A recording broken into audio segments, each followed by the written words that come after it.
हरियाणा में 15 अक्टूबर को नई सरकार का शपथ ग्रहण समारोह होगा। नायब सिंह सैनी दूसरी बार सीएम पद की शपथ लेंगे।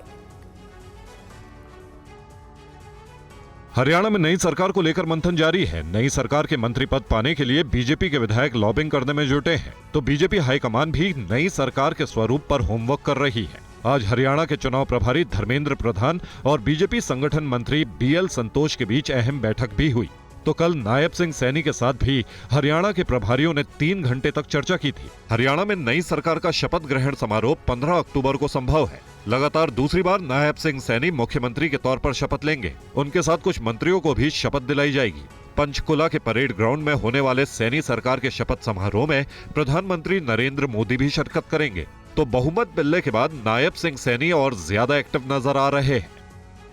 भारतीय जनता पार्टी तीसरी बार बड़े मैंडेट के साथ सत्ता के अंदर आई है और मैं हरियाणा प्रदेश के लोगों का दिल से धन्यवाद करता हूँ। 15 तारीख को शपथ ले रहे हैं सीएम साहब, सस्पेंस बना हुआ है, 15 को दूर करेंगे।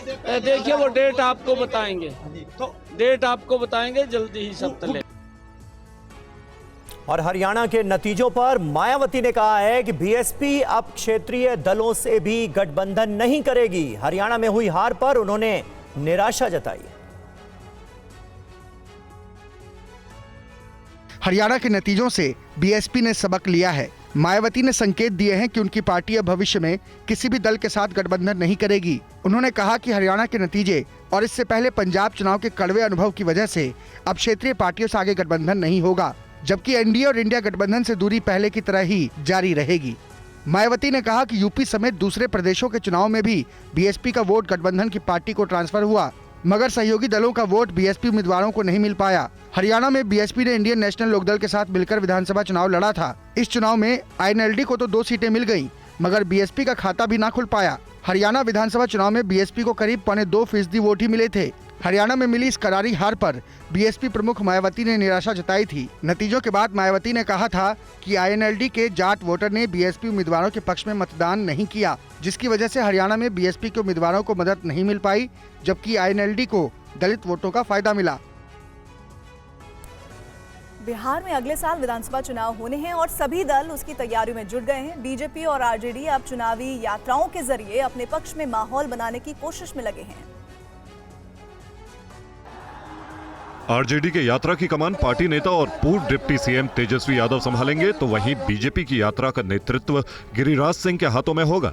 केंद्रीय मंत्री गिरिराज सिंह ने हिंदू जागरण यात्रा निकालने का ऐलान किया है, जो बिहार के मुस्लिम बहुल इलाकों से होकर गुजरेगी।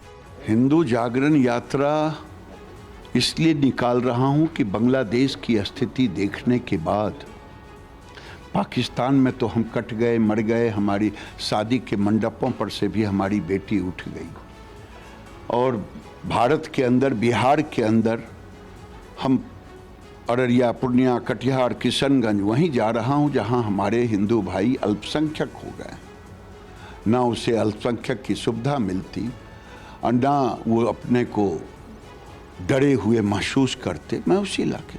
गिरिराज की यात्रा भागलपुर से 18 अक्टूबर को शुरू होगी और इसके 2 दिन पहले यानी 16 अक्टूबर से नेता प्रतिपक्ष तेजस्वी यादव कार्यकर्ता आभार यात्रा शुरू करेंगे। तेजस्वी की आभार यात्रा का ये दूसरा चरण होगा, जो बांका से शुरू होने वाला है।